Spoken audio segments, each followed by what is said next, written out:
சீராக்கின் ஞானம் அதிகாரம் 39. மறைநூல் அறிஞர். ஆனால் உன்னத இறைவனின் திருச்சட்டத்தை படிப்பதில் மனதை செலுத்துவோர் தங்கள் முன்னோர் எல்லாருடைய ஞானத்தையும் தேடுவர். இறை வாக்குகளை படிப்பதில் ஈடுபட்டிருப்பர். பேறு பெற்றவர்களின் உரைகளை காப்பாற்றுவர். உவமைகளின் நுட்பங்களை ஊடுருவி காண்பர். பழமொழிகளின் உட்பொருளை தேடுவர். உவமைகளில் பொதிந்துள்ள புதிர்களை எளிதில் புரிந்து கொள்வர். பெரியோர்கள் நடுவே பணியில் அமர்வர். ஆள்வோர் முன்னிலையில் தோன்றுவர். அயல் நாடுகளில் பயணம் செய்வர். மனிதரிடம் உள்ள நன்மை தீமைகளை ஆய்ந்தறிவர். வைகரையில் துயிலெழுவர். தங்களை படைத்த ஆண்டவரிடம் தங்கள் உள்ளத்தை கையளிப்பர். உன்னத இறைவன் திருமுன் மன்றாடுவர். வாய் திறந்து வேண்டுவர். தங்கள் பாவங்களுக்காக கெஞ்சி மன்றாடுவர். மாண்புமிகு ஆண்டவர் விரும்பினால் அவர்கள் அறிவு கூர்மையால் நிரப்பப்படுவார்கள். தங்கள் ஞானத்தின் மொழிகளை பொழிவார்கள். தங்கள் வேண்டுதலில் ஆண்டவருக்கு நன்றி செலுத்துவார்கள். தங்கள் அறிவுரையையும் அறிவாற்றலையும் நேரிய வழியில் செலுத்துவார்கள். ஆண்டவருடைய மறைபொருளை சிந்தித்து பார்ப்பார்கள். தாங்கள் கற்றறிந்த நற்பயிற்சியை விளக்கி காட்டுவார்கள். ஆண்டவருடைய உடன்படிக்கையின் திருச்சட்டத்தில் பெருமை கொள்வார்கள். பலர் அவர்களுடைய அறிவு கூர்மையை பாராட்டுவர். அவர்களது புகழ் ஒரு நாளும் நினைவிலிருந்து அகலாது.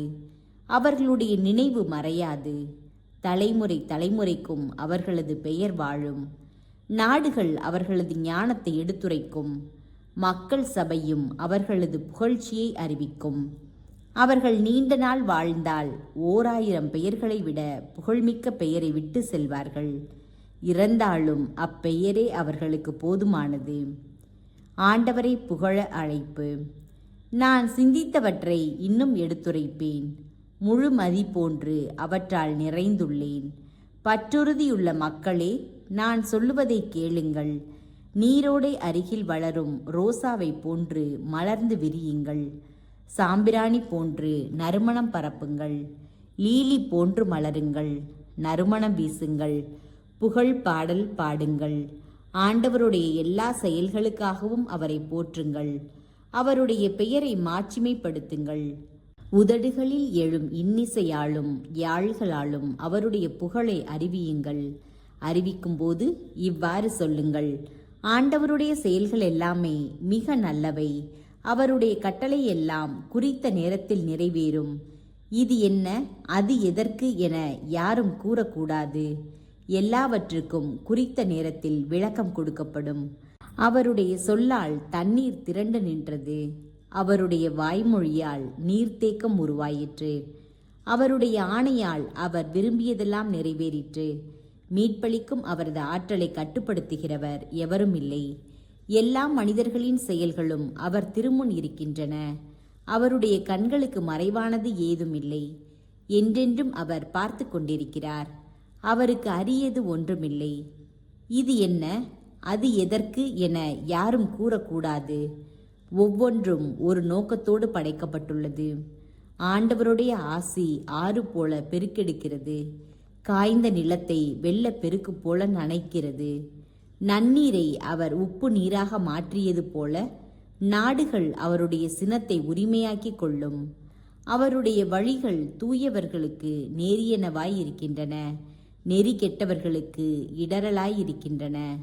தொடக்கத்தில் இருந்தே நல்லவை நல்லவர்களுக்காக படைக்கப்பட்டுள்ளன.